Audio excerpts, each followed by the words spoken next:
यानंतर महाराष्ट्राच्याच नाही, उत्तर प्रदेशाच्याच नाही, या देशातल्या प्रत्येक युवकाच्या हृदयाचं हृदयस्थान जसं आकाश निळं आहे, व्यासंगी आहे, प्रचंड मोठं आहे, तेवढाच मोठा विचार आणि कणखरता घेऊन जे महाराष्ट्रामध्ये दाखल झाले असे आदरणीय आकाश आनंद साहेब आपला मार्गदर्शन करतील.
जय भीम महाराष्ट्र।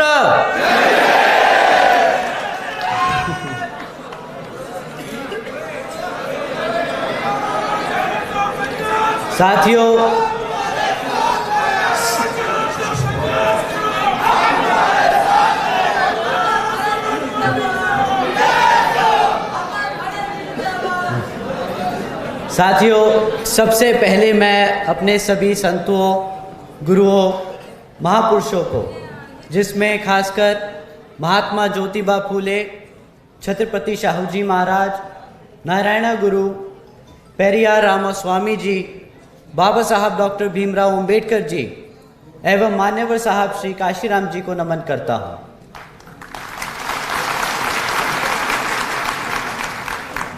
मान्यवर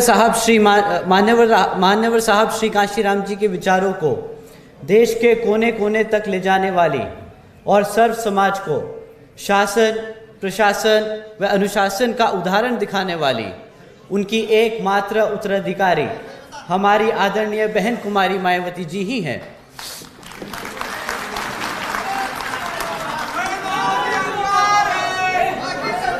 उत्तर प्रदेश की चार बार मुख्यमंत्री, लोकसभा व राज्यसभा की कई बार सदस्य रही आदरणीय बहन कुमारी मायावती जी ने बाबा साहब डॉक्टर भीमराव अंबेडकर जी और मान्यवर साहब श्री काशीराम जी के मिशन के लिए अपना पूरा जीवन समर्पित कर दिया और मुझे गर्व है कि मुझे ऐसे महान नेता के नेतृत्व में काम करने का मौका मिल रहा है। आदरणीय बहन कुमारी मायावती जी का मैं हार्दिक अभिनंदन और आभार व्यक्त करता हूं। महाराष्ट्र की इस पावन धरती पर खड़े होकर आप सबके सामने अपनी बात रखने का जो आज सौभाग्य मुझे मिल रहा है, तो इसके लिए मैं आप सभी का तहे दिल से आभार व्यक्त करता हूं। साथ ही साथ आज यहाँ हम सबके बीच मंच पर मौजूद महाराष्ट्र स्टेट के इंचार्ज एवं पूर्व राज्यसभा सांसद श्री अशोक सिद्धार्थ जी और साथ ही यहाँ हम सबके बीच मौजूद राज्यसभा सांसद श्री रामजी गौतम जी का भी मैं धन्यवाद करता हूँ। महाराष्ट्र के प्रदेश अध्यक्ष एडवोकेट संदीप जी, प्रदेश उपाध्यक्ष श्री रविंद्र जी और प्रदेश कमेटी के सभी सदस्यगण के साथ साथ हम यहाँ पर इतनी बड़ी संख्या में मौजूद सभी छोटे बड़े पदाधिकारी एवं हमारी पार्टी के महत्वपूर्ण कार्यकर्ता व समर्थकों, आप सभी का मैं तहे दिल से शुक्रिया अदा करता हूं। आज मैं आपसे अपने एक दिल की बात कहना चाहता हूं। अगर आप इजाजत दे तो कहूं?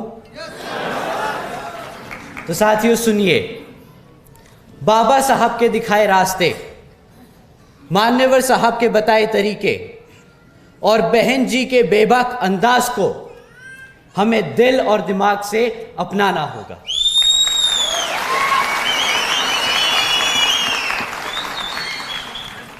साथियों, मैं पूछता हूं, क्यों घबराते हो तुम? मैं पूछता हूं, क्यों डरते हो तुम? अरे जब तुम्हारे सिर पर उस शेरनी का हाथ है तो क्यों कमजोर महसूस करते हो तुम?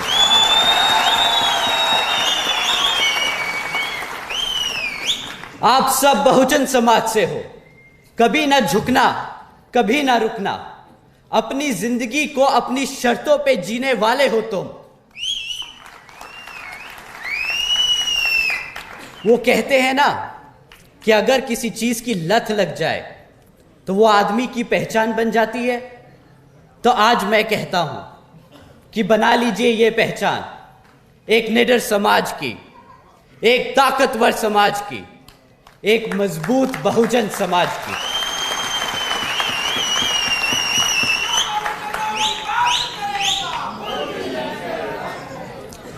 बाबा साहब डॉक्टर भीमराव अंबेडकर जी ने लोकतंत्र की कुछ इस तरह व्याख्या कीजिए।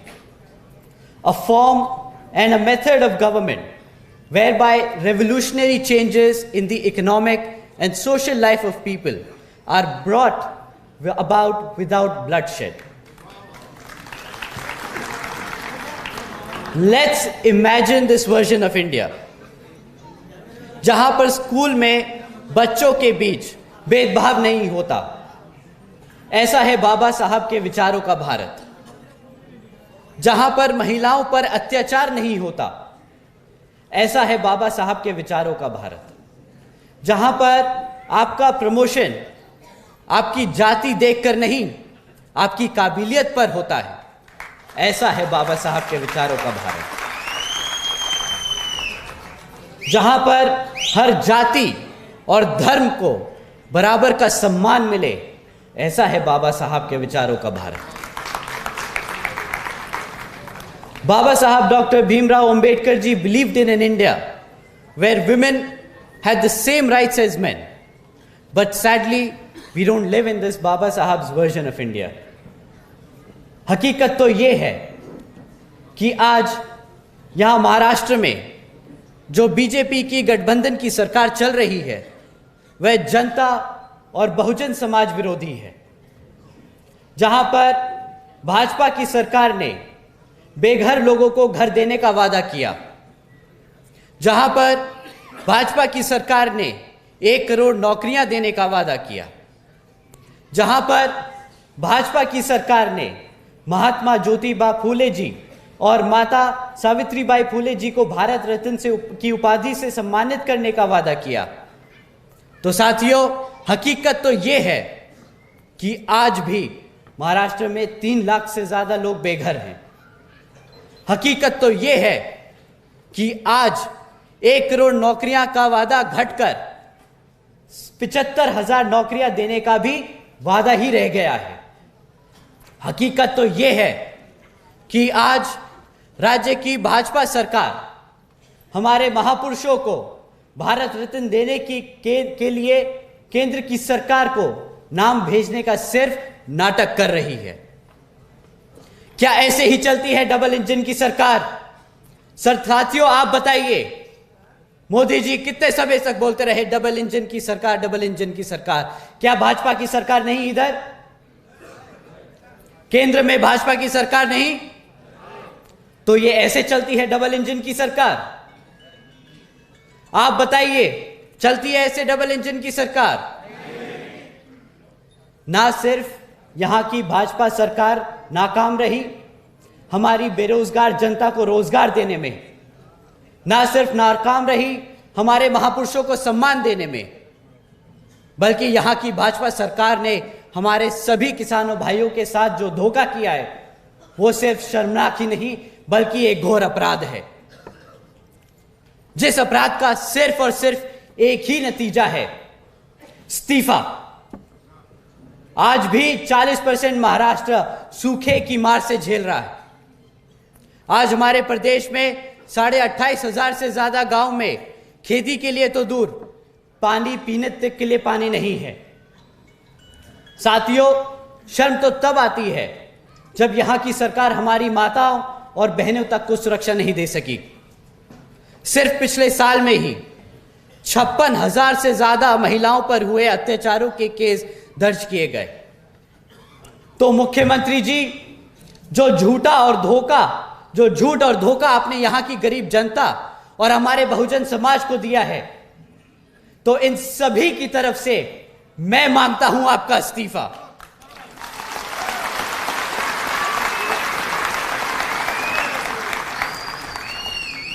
साथियों, मेरा ये गुस्सा व्यक्तिगत नहीं, मैं दुखी हूं क्योंकि हमारा बहुजन समाज, जो मुख्यमंत्री के साथ साथ प्रधानमंत्री बनाने की ताकत रखता है, उस समाज के साथ जो शोषण किया जाता है, और यहां अकेले महाराष्ट्र में नहीं, यह हाल हर उस प्रदेश का है जहां पर मनुवादी सोच रखने वाली सरकारें चल रही हैं। और यह फितरत है, यही फितरत भी है कांग्रेस और एनसीपी की, धोखा देना, कमजोरों पर अत्याचार करना और हमारे बहुजन समाज को हमेशा दबा कर रखना। साथियों, इसी तरह है केंद्र की भाजपा सरकार। कुछ लोग मन की बात सुनाकर ले गए वोट आपका, क्यों? सही नहीं कह रहा? और अब जब हम सब परेशान हैं तो बोलते हैं, अरे हम तो फकीर आदमी हैं, झोला उठाकर चल पड़ेंगे।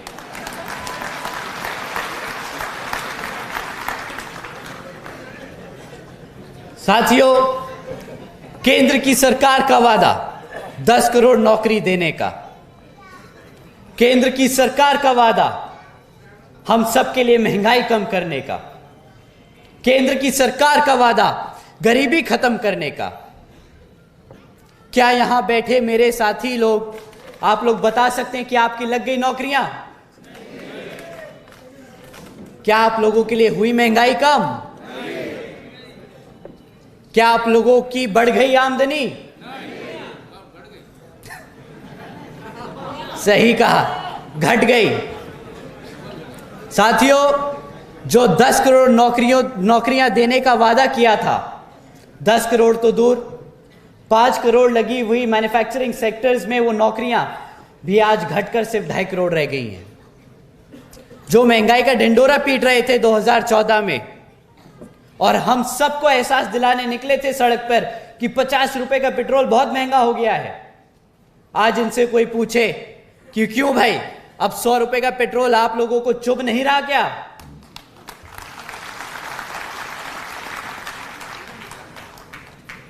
जो गरीबी खत्म करने निकले थे, आज नोटबंदी जैसे काम कर कर शायद गरीब को ही खत्म कर चुके हैं।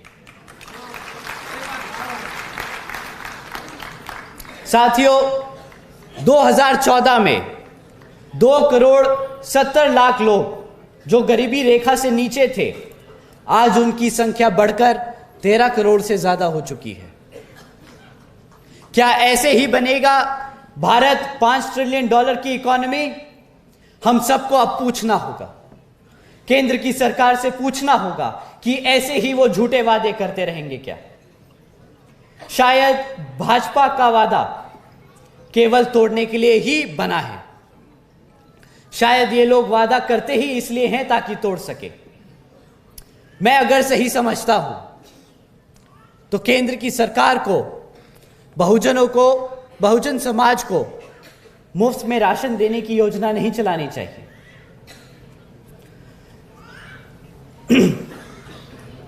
अगर वो हमारे समाज को अपने पैरों पर खड़े होने के अवसर दे सके तो वो ज्यादा बेहतर होगा, क्योंकि साथियों, इतिहास गवाह है कि बहुजन समाज लेने वालों में से नहीं, देने वालों में से बना है। तो हम पूछते हैं, क्या क्या यही है अच्छे दिन? बताइए साथियों, क्या ऐसे ही अच्छे दिन की उम्मीद की थी आप सबने? आज हम भाजपा, कांग्रेस और महाराष्ट्र के मुख्यमंत्री जी को मन की बात नहीं, एक काम की बात बताएंगे।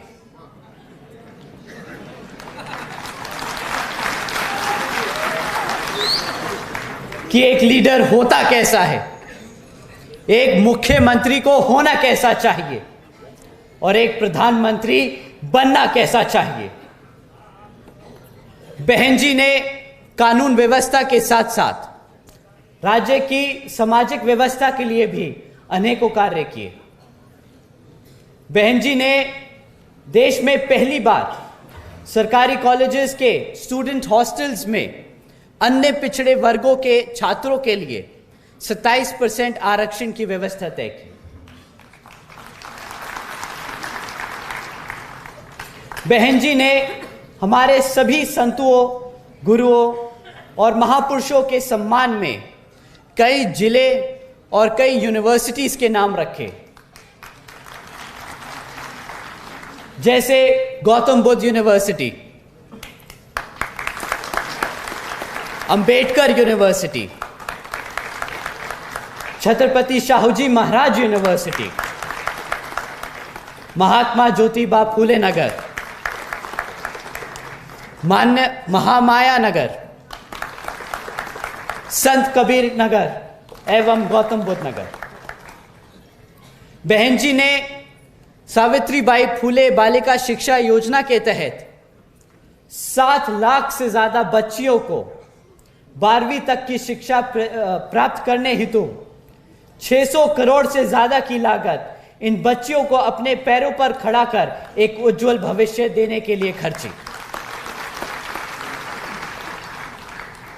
बहन जी ने महामाया गरीब बालिका आशीर्वाद योजना के तहत 3,25,000 बच्चियों को 1-1 लाख रुपए सीधा उनके बैंक खातों में देने का काम किया।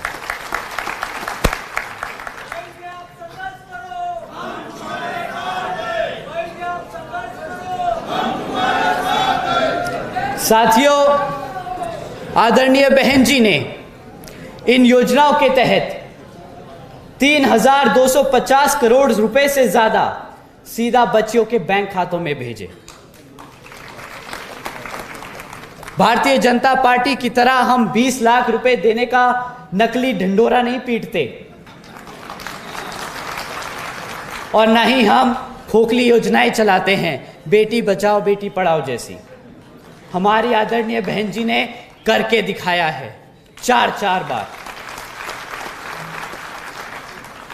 साथ ही साथ आदरणीय बहन जी ने अपने शासनकाल में 12,500 करोड़ की लागत से हमारे SC, ST, OBC व आदिवासी समाज के 3,50,000 से ज्यादा परिवारों को महामाया आवास योजना के तहत अपना खुद का घर दिया। आदरणीय बहन जी ने अपने शासनकाल में 2,60,000 भूमिहीन परिवारों को 1,45,000 एकड़ से ज्यादा जमीनों का मालिकाना हक दिलाया। साथ ही साथ आदरणीय बहन कुमारी मायावती जी ने अपने शासनकाल में 1 लाख से अधिक सफाई कर्मचारियों की भर्ती की,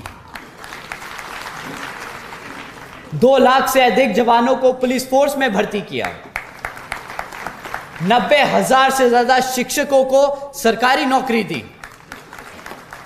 और साथियों, आपको जानकर हैरानी होगी कि ये रोजगार के मौके तब दिए गए जब पूरी दुनिया मंदी के दौर से गुजर रही थी।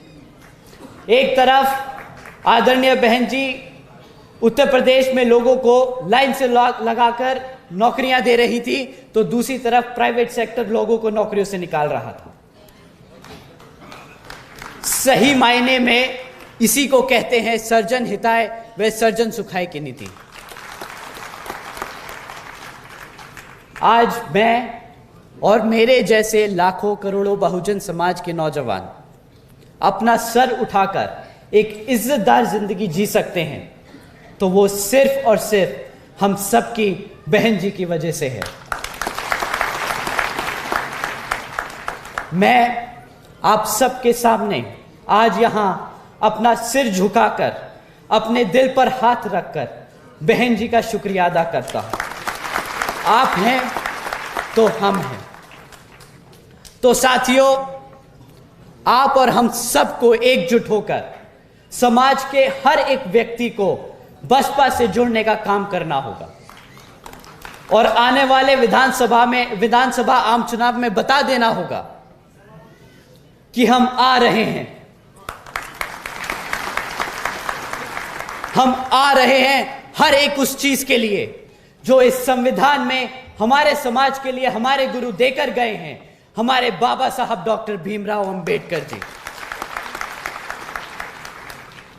साथियों, सही मायने में यही होगा यहां की महाराष्ट्र की बीजेपी सरकार को मुंह तोड़ जवाब। अंत में मैं यहां मौजूद सभी माताओं और बहनों का, जो इतनी दूर से चलकर हम सबको आज यहां सुनने आए हैं, तो आप सभी का मैं तहे दिल से शुक्रिया अदा करता हूं। साथ ही साथ हमारे सभी छोटे बड़े और जवान बीवीएफ के जवान साथियों, आप सभी का भी मैं तहे दिल से शुक्रिया अदा करता हूं। जय भीम, जय भारत, जय बहन जी।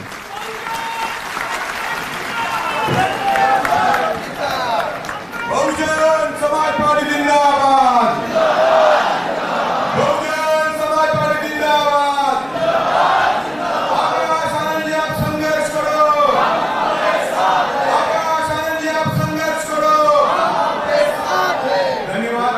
यानंतर आभार प्रदर्शन मी महाराष्ट्र राज्याचे प्रभारी आदरणीय प्रशांत इंगळे सरांना विनंती करतोय की त्यांनी या ठिकाणी आभार प्रदर्शन व्यक्त करायचे। प्रशांत इंगळे सर।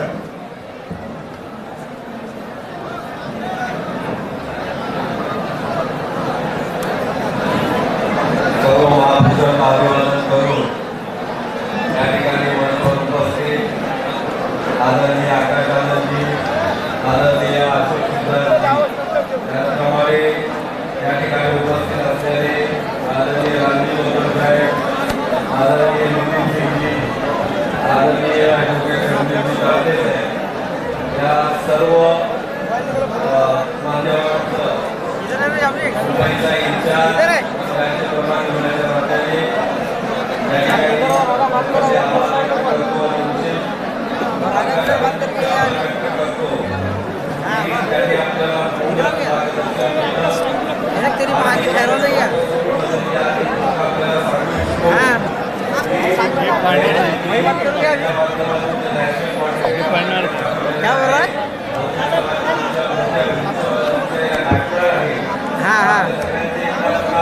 बरोबर। राज्याची जी कमिटी आहे त्यांचे आभार, अरे इधर बोला उधर ही। सर्व लोकांचे आभार, सर्व कार्यकर्ते क्या बोल रहा है? सर्वांचे आभार। हाँ चल चलो कर, जल्दी जल्दी जल्दी कर।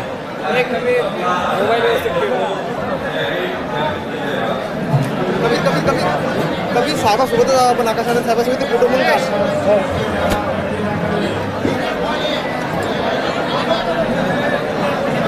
पाहणो करते काही करता।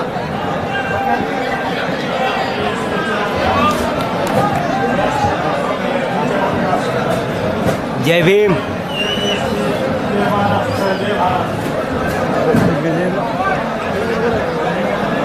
जय भीम।